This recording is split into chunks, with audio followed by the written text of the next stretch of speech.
Gözün aydın ey ana vətən, şəhidlərin batmadı qanı. Səfər çaldın bu savaşda sən, qalib adın gəzdi cahanı. Zəfər günü Abşeron rayonunda coşqu ilə qeyd olunub. Xalqımıza böyük və şanlı zəfər gətirən 44 günlük vətən müharibəsindən 5 il ötür. 2020-ci ildə Müzəffər Ali Başkomandan Azərbaycan Respublikasının prezidenti cənab İlham Əliyevin qətiyyətli rəhbərliyi, siyasi idarəsi və uzaq görən siyasəti ilə ordumuz düşmən üzərində qələbə qazanaraq 30 illik vətən həsrətinə son qoydu. Qazanılan zəfərlə ilahi ədalət bərpa edildi. Bugün ölkəmizdə Zəfər bayramı qeyd olunur. Bu bayram münasibətilə ölkə prezidentimizi başda olmaqla şəhid ailələrini, qazilərimizi ürəkdən təbrik eləyirəm. Arzumuz budur ki, xalqımız bu zəfər gününü illərlə qeyd etsin.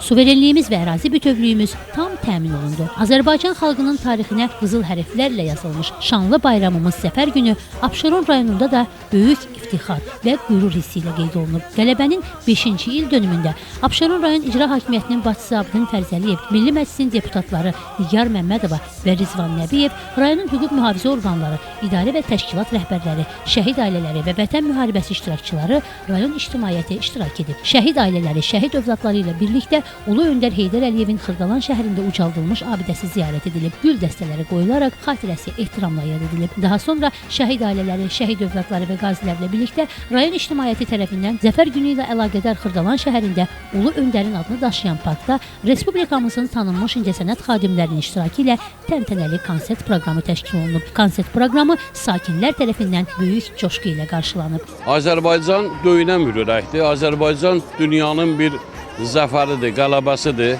Azərbaycan dövləti deyiləndə bütün dünya bu ölkənin gözəlliyini tanıyır.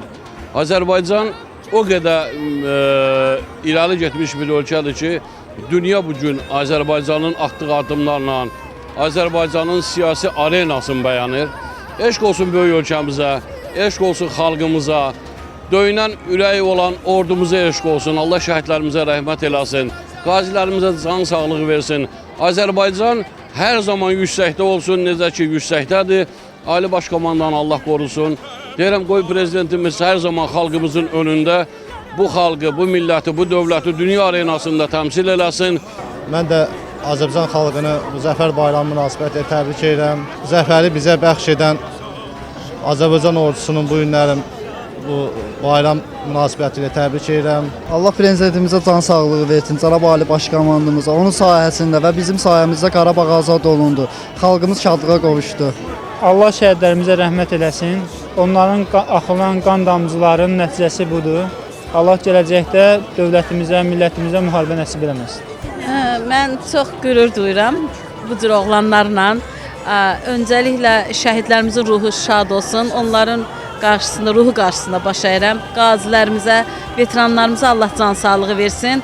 Cənab prezidentimizə Allah can sağlığı versin. Zəfər günü münasibətilə atəşfəşanlıq baş tutub. Cəmilə Nəsir qızı, Kamil Quliyev, bugün informasiya proqramı üçün.